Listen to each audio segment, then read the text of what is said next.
And we're back with our panel and Senator Ted Cruz in our center seat. Thanks for sticking around, Senator. George. 18 states in the District of Columbia with 242 electoral votes have voted Democratic in 6 consecutive elections. Why is Ted Cruz the answer to flipping some of those blue states that in 6 consecutive elections other Republicans have been unable to flip? You know, Albert Einstein famously said the definition of insanity is doing the same thing over and over again, expecting different results. Over and over again, the Washington world of consultants say we've got to run a moderate, an establishment moderate, and every time we do it, we lose. If you compare 2004, the last race Republicans won, to 08 and 12, by far the biggest difference is the millions of conservatives who showed up in 04, who stayed home in 08 and stayed home in bigger numbers in 12. They fall into 2 groups. Number 1, evangelical Christians. Number 2, so-called Reagan Democrats, largely blue-collar Catholics, up and down the Midwest and up into New England. You know, I'll tell you, Heidi and I, we spent months thinking about and praying about whether to run for president. Our daughters are 4 and 7. You don't lightly throw a young family into the maelstrom of a presidential race. The reason we decided to go forward is I look at the rest of the field. There are a lot of people who are talented, who I like, who I respect.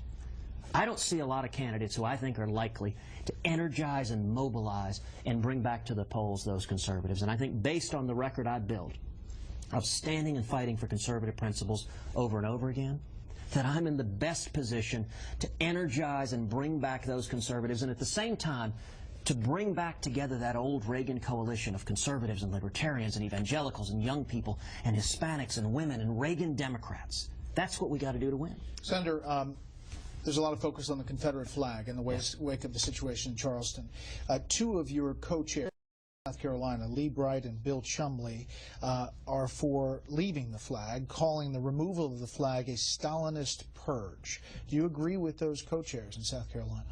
Well, let me say first of all, what happened at the Emmanuel AME Church was horrific.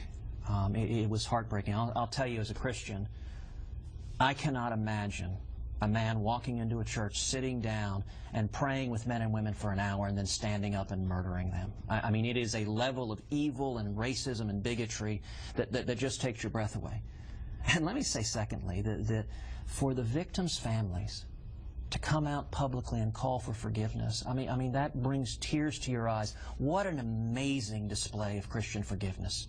It is. I'll tell you, my friend and colleague Tim Scott gave a moving speech on the Senate floor. Yeah, we played some of that. And Lindsey Graham did as well, both of them.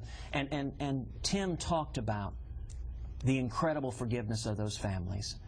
On the question of the Confederate flag, lots of people like to focus on that. I think we should start by coming together, lifting up the families who were murdered in prayer and looking for ways to come together. I think the question of the flag is a question for South Carolina to decide. Now I will say this. I commend Governor Nikki Haley and Senator Tim Scott and Senator Lindsey Graham. They came out together and they're leading.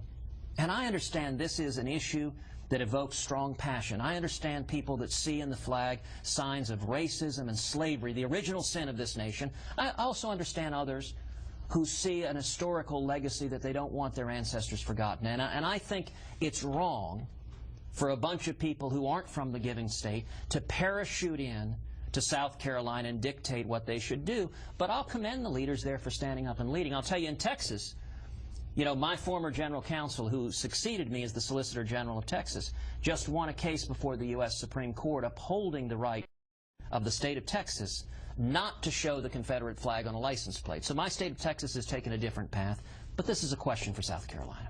All right, Senator, thank you very much. Stay with us.